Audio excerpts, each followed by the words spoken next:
हम जो सोचते हैं वो क्यों नहीं होता, हम जो करते हैं वो क्यों नहीं सफल होता। प्रभु के 2 अक्षर का नाम पकड़ ले, राम कृष्ण विष्णु शिव राधा, 2 अक्षरा, परा विद्या 2 अक्षरा। जिसके मन में इस बात पर विश्वास ना हो, संशय भरा रहे, तो वो सुन ले, ना उसे इस लोक में ना परलोक में उसे सुख की प्राप्ति नहीं हो सकती। कि आप लोग कुछ सत्संग चयन करके रखो, जो मन पर कहे गए हैं, जो इंद्रियों पर कहे गए हैं, जो वैराग्य प्रकरण में कहे गए हैं, जो धर्म युक्त, तो जहां मन आपका, तो तुरंत उस सत्संग को दोबारा सुनो। जो वाणी से मौन रहते हैं, कभी असत्य भाषण नहीं करते, नाम जप करते, वो अगर बोल दे होश में हो जाना, बिल्कुल सत्य, क्योंकि उनकी वाणी की सामर्थ्य जागृत हो चुकी है। हर इंद्री को जब भोगों से रोक दिया जाता है तो उसके अंदर अपार सामर्थ्य आ जाती है। पर यह बात सहज नहीं है, क्योंकि पावर ही नहीं है। जब जो मनाया खा लिया, जब मनाया कर लिया, जब जो मनाया देख लिया, तो तुम्हारे अंदर आध्यात्मिक शक्ति नहीं। सब कार्य आध्यात्मिक शक्ति से होते हैं और निरंतर उसे रटे तो परमात्म तत्व का प्रेम और ज्ञान उसके हृदय में प्रकाशित हो जाएगा। सबसे उत्तम बात है नाम जप। संतों के पास जो है मूलधन वो नाम है, भगवान की महिमा है। वो जब आप सुनते हैं, नाम जब करते हैं, उनके प्रति भाव रखते हैं, आपका मंगल होना प्रारंभ हो जाता है। यदि आप नाम नहीं जप कर रहे, सतमार्ग में नहीं चल रहे, तो आप लिख लेना, कहीं भी जाओ आपके हाथ में आखिरी में पराजय ही लिखी रहेगी, आपको परास्त होना पड़ेगा। अगर नाम है तो फिर कहीं जाओ या ना जाओ, विजय तुम्हारे हाथ में है।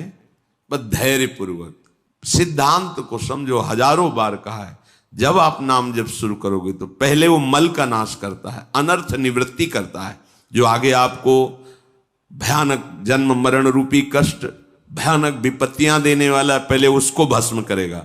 अब ये शरीर तो बन गया है प्रारब्ध से, इसको तो समय समय पर जो दुख सुख का विधान है वो आएगा, नाम जब उसको सहने की सामर्थ्य देगा। अश्रद्धा की जरूरत क्या है?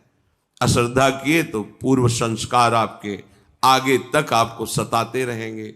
मान लीजिए ये वो औषधि जो जड़ मूल से रोग का नाश करती है। नाम लेत भव सिंधु सुखाही, करहु विचार सुजन मन माही। सूख जाएगा, तैरने की नाव की भी जरूरत नहीं। नाम लेत भव सिंधु सुखाही, सब नष्ट हो जाएगा आपका दुख संकट। सत्य वस्तु को कोई स्वीकार करना नहीं चाहता। नाटक को सत्य मान करके, ये संसार एक माया का नाटक है, वो इसे सत्य मान करके इसे भोगना चाहता है, इसका स्वामी बनना चाहता है, मायापति बनना चाहता है। सत्य बात स्वीकार कर ले तो आनंद मगन हो जाए। पर सत्य कड़ुआ लगता है, लगता है ये ठीक है, प्रवचन करो, सुन लिया, पर हमें चाहिए ये। तो जो चाहिए वो कितने दिन के लिए, कितने मिनट के लिए। पर वर्तमान का सुख भोगी मन इतना निश्चय कर लेता है कि ये चाहिए, और अपना जीवन पूरा का पूरा जीवन चाहिए में। और जो चतुर होता है वो जाहे न चाहिए कबहू कछ, नहीं नहीं, तो वो जो चाहिए मांग रहे हैं वो उसके पीछे लुटता घूमता है, और उसके सामने सच्चिदानंद भगवान होते हैं। और जिसको चाहिए उसके सामने माया होती, कुछ पकड़ में ही नहीं आता, पूरा जीवन निकल जाता है, कुछ हाथ में नहीं। अब जा रहे हो अपने देश, क्या है तुम्हारे पास? कुछ नहीं। यही चिंतन है, ये चिंतन तो आगे का जन्म निर्णय कर देगा। हाँ, राधा राधा कहा है, अब ये जमा है, टूटने न पावे तार, संधि बनी रहे, राधा राधा राधा राधा राधा। तो क्या बोले, ये 2 अक्षर ही तुम्हें परमात्म तत्व का ज्ञान और प्रेम प्रदान कर देंगे। बहुत पढ़ने की जरूरत नहीं है। सैकड़ों शास्त्र हैं, सैकड़ों शास्त्रों के वाक्य हैं, क्या क्या पकड़ोगे? जीवन बहुत थोड़ा है, क्या करें?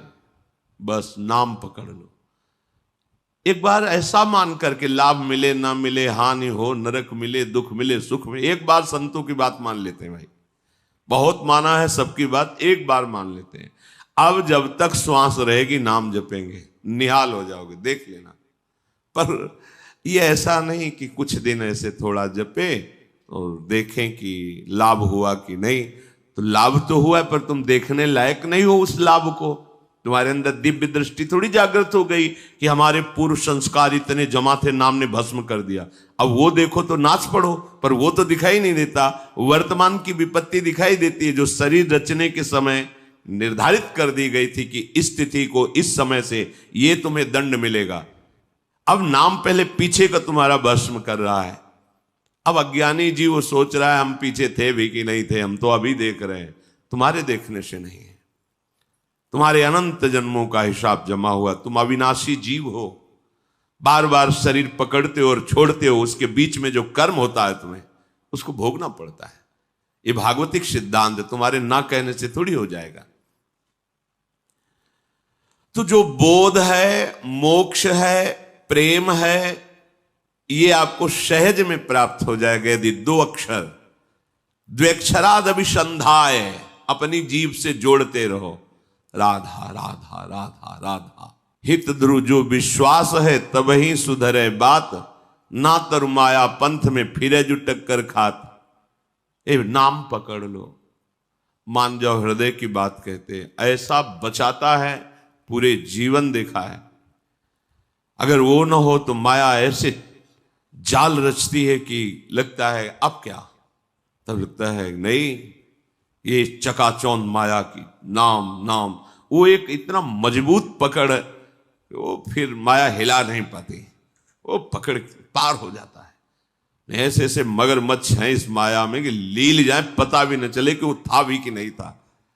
बिल्कुल मान लीजिए, इस लोक में परलोक में कहीं भी सुख नहीं मिलता जो संशयात्मा, और भगवान ने भी कहा संशयात्मा विनश्यति, जो संशयात्मा है उसका नाश हो जाता है। नाश का मतलब पतन हो जाता है। ज्ञान मोक्ष तो बहुत दूरी की बात है, उसे शांति सुख भी प्राप्त नहीं होता।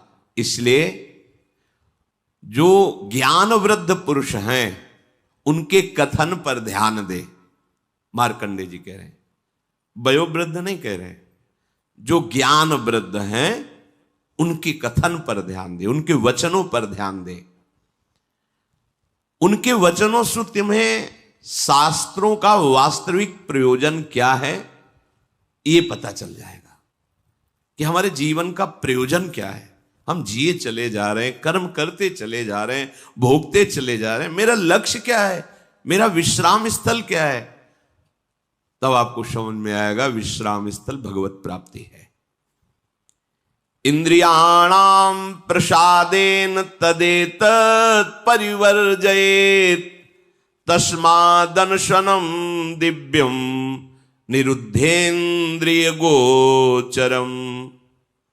अतः मेरी बात ध्यान से सुनो, सबको चाहिए कि इंद्रियों को पवित्र कर लो।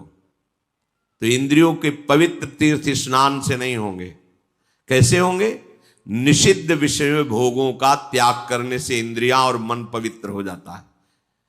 जो धर्म कहता है भोग लो, धर्म विरुद्ध यदि भोग भोगा, हर इंद्री का भोग है।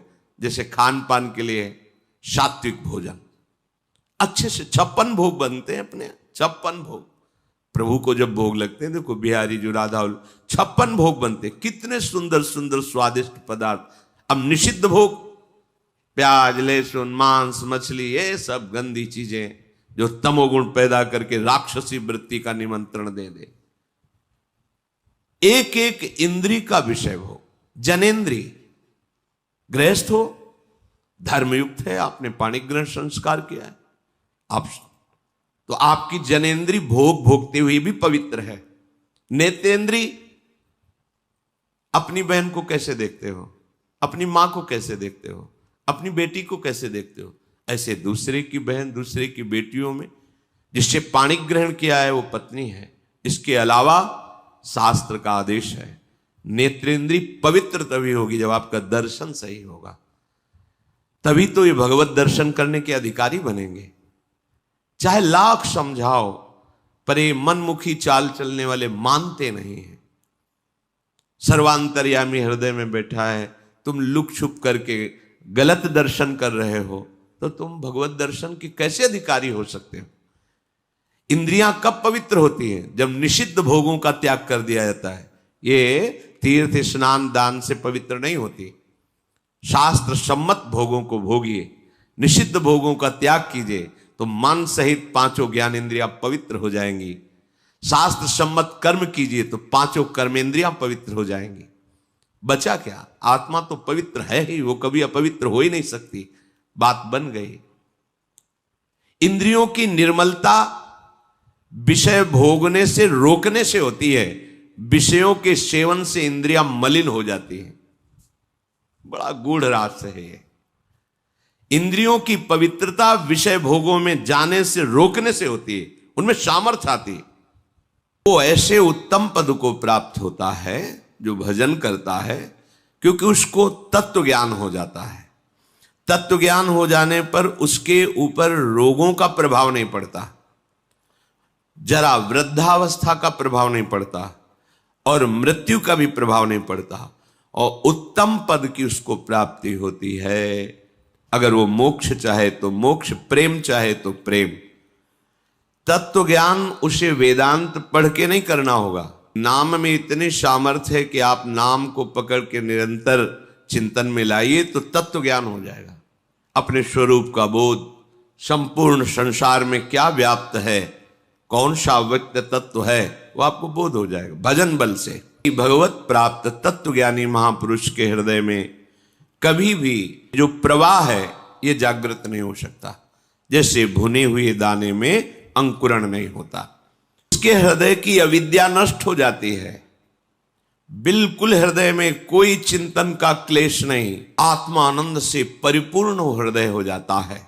यदि भजन किया जाए, हृदय पवित्र हो जाए, तो आधे श्लोक में तत्व ज्ञान प्राप्त हो जाए। सब भूतों के हृदय में विराजमान जो भगवत तत्व है, वही मेरे हृदय में भी विराजमान है। इसका ज्ञान आधे श्लोक में हो जाए यदि हृदय पवित्र हो। पवित्र हृदय भगवत भाव, अपवित्र हृदय देह भाव, भोग भाव, जागतिक भाव। उसको संपूर्ण शास्त्रों के अध्ययन करने का कोई प्रयोजन नहीं। हमें अधिक से अधिक समय भजन में देना है। खूब नाम जब चल रहा है अंदर से, बस यही कमी होती है। हम बाहर की क्रियाएं तो सांगोपांग कर सकते हैं, पर निरंतर तैल धारावत भगवत चिंतन बड़ी बाधा पहुंचाती माया। तत्व ज्ञान प्राप्त करने के लिए कोई प्रयास की जरूरत नहीं, भजन करो, भजन करो। भगवान शंकराचार्य जी तत्व ज्ञान प्रदान करने के लिए ही आचार्य रूप में प्रकट हुए। वो कह रहे हैं कि तत्व ज्ञान में सबसे श्रेष्ठ है भक्तिरीव गरीयसी, भक्ति। अगर भगवान की भक्ति की जाए तो बहुत जल्दी तत्व ज्ञान प्राप्त हो जाए। भगवान शंकराचार्य जी भी एक एक कवल अन्न पाने जिससे क्षुधा निवृत्ति, तुष्टि पुष्टि होती है, ऐसे ही एक एक क्षण भजन करने से आपके हृदय में अपने स्वरूप का ज्ञान, प्रभु के चरणों में प्रेम और संसार का ज्ञान पूरा, कुछ पढ़ना लिखना नहीं पड़ेगा। आप भजन कर रहे, सत्संग सुन रहे, भजन करते रहिए, अपने आप ज्ञान स्फुरित होता चला जाएगा। पर सबसे कठिन इस संसार में है भजन करना। कोई माने या ना माने, कुछ कठिन नहीं, सबसे कठिन है भजन करना, क्योंकि ये अंदर की बात है। आगे प्रसंग आता है, जब गांधारी जी ने सुना कि धृतराष्ट्र जी के साथ हमारा ब्याह हो रहा है और वो नेत्रहीन है, ब्याह तय हो गया। रेशम का कपड़ा लिया, कई परत लगाए, आजीवन के लिए आंख में बांध लिया। जब मेरा पति संसार को नहीं देख सकता तो मैं संसार को कैसे देखूंगी। नेत्रेद्री की ढक लिया उसे। जब महाभारत का बड़ा भयानक युद्ध चल रहा था, तब गांधारी ने दुर्योधन से कहा कि आज तक हमने अपनी दृष्टि शक्ति को संचित किया है, तुम निर्वस्त्र होकर मेरे सामने आ जाओ, मैं पट्टी खोल दूंगी, एक बार देखूंगी, वज्र की भी ताकत नहीं कि तुम्हारे शरीर में खरोच पैदा कर सके। तुम्हारा वज्र के समान शरीर हो जाएगा। हो गया। एकांत में निर्वस्त्र होके आ रहा था। भगवान बड़े लीला, जानते थे कि पतिव्रता है गांधारी और नेत्र आज तक बंद किए रहे तो दिव्य शक्ति जागृत हो गई, ऐसा ही हो जाएगा। जय भगवान को दिया, देखा तो ऐसे, ये बच्चे हो तो कहां जा रहे हो? वो माँ ने कहा है कि ऐसे, ये तुम बच्चे हो, नंगे जाओगे? अरे माँ ने कहा निर्वस्त्र तो ऊपर के कपड़े हटा दो, नीचे के कपड़े हटा दो, लेकिन मध्य में तो रखो ना। तो क्या हम कह रहे कपड़े हटाने की बात कही, पत्ते ही लगा लीजिए, इतना तो कर लीजिए। हाँ आपने ठीक सलाह दी। जेवी गांधारी ने पट्टी खोली, सामने देखा, तो आज्ञा का पालन क्यों नहीं हुआ, निर्वस्त्र क्यों नहीं रहे? और क्या बोले कि श्री कृष्ण ने समझाया, जा यहीं से तोड़ा जाएगा तेरा, यहीं तेरी मृत्यु का कारण बनेगा। बेटा तूने चूक कर दी, यहीं से तू कमजोर हो। वहीं मारा था, जहां मारते थे तो चिंगारियां उठती थी गदा की, कहीं कुछ भी नहीं हो रहा था दुर्योधन का, लेकिन वहीं तोड़ा। जंघा से ऐसे पत्ते बांध लिए थे, वहीं तोड़ा, वहीं से उसका एक नेत्र शक्ति को रोक लिया। तो कितनी बड़ी सामर्थ्य। जो वाणी से मौन रहते हैं, कभी असत्य भाषण नहीं करते, नाम जप करते, वो अगर बोल दे तो होश में हो जाना, बिल्कुल सत्य हो, क्योंकि उनकी वाणी की सामर्थ्य जागृत हो चुकी है। हर इंद्री को जब भोगों से रोक दिया जाता है तो उसके अंदर अपार सामर्थ्य आ जाती है। पर यह बात सहज नहीं है। हम जो सोचते हैं वो क्यों नहीं होता, हम जो करते हैं वो क्यों नहीं सफल होता, क्योंकि पावर ही नहीं है। जब जो मनाया खा लिया, जो जब मनाया कर लिया, जब जो मनाया देख लिया, तो तुम्हारे अंदर आध्यात्मिक शक्ति नहीं। सब कार्य आध्यात्मिक शक्ति से होते हैं। थोड़ा तो समझिए, थोड़ा तो अपनी इंद्रियों पर शासन कीजिए। इंद्रियों में सामर्थ्य और निर्मलता आती निरोध, निरोध माने रोकने से।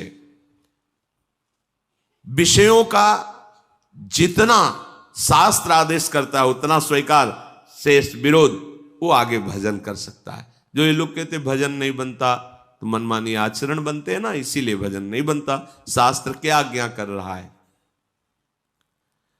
तपसा स्वर्ग गमनम भोगो दानेन जायते, ज्ञानेन मोक्षो विज्ञेयस तीर्थ स्नान दघक्षया। तीर्थ स्नान से पाप नष्ट होते हैं, तपस्या से स्वर्गलोक की प्राप्ति होती है, दान से अधिक भोगों की प्राप्ति होती है। आप जो दान कर रहे हो कई गुना बढ़कर आपको मिलेगा अगर सत्पात्र को हुआ है।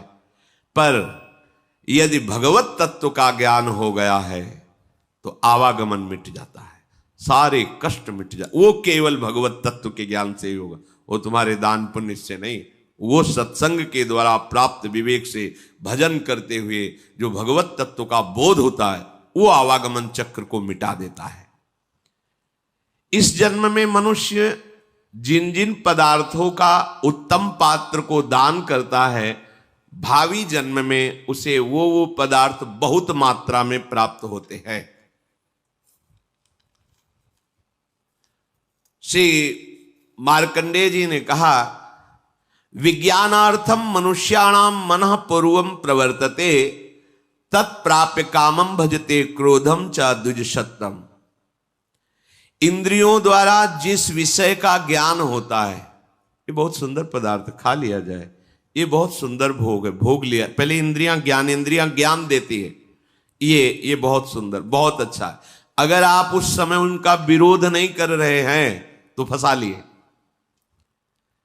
चतुर उपासक हो, जब वो आपके सामने भोगाकर्षण प्रकट करे उसी समय विवेक के द्वारा, बहुतों ने इसको भोगा सुखी हो जाते हैं ना, बहुत जन्म में तुमने भी भोगा सुखी हो जाते हैं ना, नहीं है ना।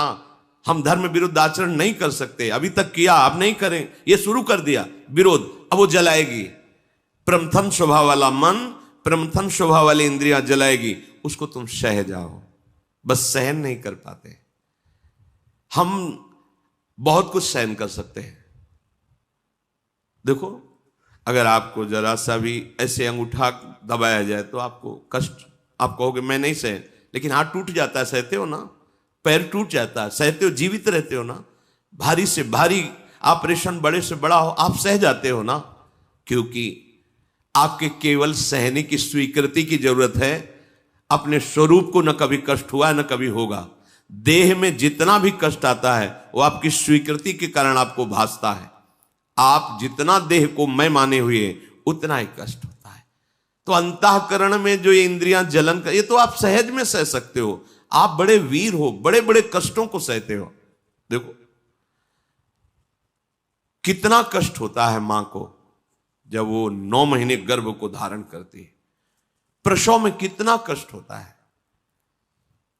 पर उस सब सह करके अब अपने जरा विचार करो, अगर थोड़ा ज्यादा हो जाए, गैस बन जाए पेट में, तो कैसा लगता है। वो हमें पूरा 9 महीने धारण किए रहे, सब कष्ट सह सकते हो आप भगवान के अंश हो। ये जो आप डर जाते हो ना कि मन की बात अगर नहीं पूरी करेंगे तो ये बराबर जलाता रहेगा, नहीं जलाता नहीं, वो जल के शुद्ध हो जाएगा। अगर मैंने अपने मन और इंद्रियों की बात नहीं की तो मैं जी नहीं पाऊंगा। ये केवल डरा रहा है, तुम जी नहीं अमर हो जाओगे अगर ये बात तुम स्वीकार कर लो कि तेरे प्रेरित किए हुए गलत मार्ग में मैं नहीं चलूंगा। इंद्रियों द्वारा किसी विषय का ज्ञान जब आपको कराया जा रहा है, बहुत ध्यान से साधक उपासक जन सुने, तो वो सबसे पहले मन को घसीटती है इंद्रियां, अपने में मिलाती है, क्योंकि ये इंद्रियों का नेता है। अगर ये ना कर दे तो कोई भी इंद्रिय अपना कार्य नहीं कर सकती। जैसे मन किसी विषय में गाढ़ मनन कर रहा है, कई बार हमने देखा है, आप क्या बोल रहे हो, बात हो गई, सब हो गई, बाद में आपने पूछा कि आपने तो हाँ कह दिया था। नहीं, हमें पता नहीं कि हमने हाँ कहा। और देखो, जब तुम्हें हाँ करवाना हो तो 3-4 बार हमसे बोलो कि आप सुन रहे हो ना, सुन रहे हो ना, और जब फिर हम हाँ कहें तब हाँ मानना, पहली बात में हाँ मत मान लेना, क्योंकि अब हाँ ठीक है ऐसा क्या। तो देखा गया कि अगर मन कहीं लगा हुआ है तो इंद्रियां भी नहीं पकड़ पाती कि आप क्या बोल रहे हैं, कौन आया, कैसे है। वो हो रहा है सब, पर पकड़ में नहीं आएगा, वो स्मृति में नहीं आएगा। अगर मन अपने साथ हो जाए तो इंद्रियां कुछ नहीं बिगाड़ सकती। पर क्या होता है, विषय का ज्ञान कराने वाली इंद्रियां सबसे पहले मन को अपने में घसीटती। जहां अपने मन में इंद्रियों की प्रीता विषय भोगों में, और वो तीनों एक हुए, और अगर बुद्धि में विवेक नहीं है तो मन तत्काल बुद्धि को अपने अधीन कर लेता है। इस कहने में बहुत देर लग गई, अधीन करने में नहीं लगता। और जहां बुद्धि अधीन हुई तो उस विषय में राग या द्वेष हो जाएगा। प्रतिकूल है तो द्वेष हो जाएगा, अनुकूल है तो राग हो जाएगा। दोनों में जलन होती है। राग में जो हर्ष होता है वो शोक में परिणित हो जाएगा। अगर राग का हर्ष स्वीकार न हो तो शोक छू नहीं सकता। यह अध्यात्म है। जब किसी विषय में राग हो जाता है तो मन तत्काल संकल्प बना लेता है, राग में भी और द्वेष में भी। ठीक है, भोगोगे अब तुम। द्वेष है तो विरुद्ध भाव का संकल्प, प्रतिकूल। राग है तो अनुकूल भाव का संकल्प। अब तुम्हारी अनुमति की जरूरत नहीं हुई, समझ लो। जहां इंद्रियां विषय में आसक्त हुई, मन को अपने में मिलाया, मन ने बुद्धि को घसीटा, तहां तत्काल संकल्प बनाएगा। और जहां संकल्प बना तो तुम अब क्रिया को नहीं रोक सकते, क्रिया हो जाएगी। क्रिया आरंभ हुई कि अभीष्ट उसका फल तुम्हें भोगना पड़ेगा। अभीष्ट उसका परिणाम, अशुभ शुभ जैसी क्रिया बन रही उसका फल भोगना पड़ेगा। इसके कहने का क्या तात्पर्य, आप पहली ही दशा में रोक सकते हो। जब कोई विषय इंद्रियों को आकर्षित कर रहा, उसी समय विवेक से सावधान। जो सत्संग में सुना है, जो शास्त्रों में कई बार हमने कहा है, शास्त्र में जो लिखा है वहां तुरंत पहुंचाओ, या सत्संग की बात तुरंत लाओ। नहीं नहीं, ये गलत है। वो संकल्प बनने नहीं पाएगा, वो पूरा सिस्टम घसीट नहीं पाएगा कि मन बुद्धि को अधीन कर लिया, और मन को इंद्रियों ने अधीन कर लिया, इंद्रियों को विषय ने अधीन कर लिया, अब संकल्प बन गया, क्रिया हो गई। इतना समय कैसे दे दिया। असावधान साधक भ्रष्ट हो जाता है। देखो, इस खेल में तुम उतारे गए हो, इसे न समझो। आपको परिपक्व, ये खेल है भगवान के लिए, दोनों पक्ष भगवान के हैं। जैसे मान लो दो प्रदेशों से कबड्डी का खेल हो रहा, बोले एक तरफ उत्तर प्रदेश, एक पर अमुक प्रदेश है, तो है किसका? भारत सरकार का ही तो दोनों प्रदेश है, दोनों भारत सरकार के ही हैं, पर उसमें एक विजयी होगा, एक का सम्मान होगा और एक पराजित होगा, वो अपने हृदय में निरुत्साहित भी हो सकता है, पर है वो दोनों सरकारी। ऐसे ही माया और भक्ति, ये दो का पक्ष है, भगवान की ही भक्ति और भगवान की ही माया है। अब आपको भेजा गया कि दो पक्ष में चयन करो, खेल होगा, होगा पक्का होगा। अब कुछ तो भक्ति पक्ष में आ गए और बहुत ज्यादा मात्रा में माया पक्ष में चले गए। अब उसका पक्ष का जो प्रभाव है वो तो पड़ेगा, भक्ति के प्रभाव का पक्ष पड़ेगा, पर दोनों पक्षों को एक दूसरे में जाना होता है। ऐसा नहीं कि अभक्त कभी भक्त संयोग ही नहीं प्राप्त करते।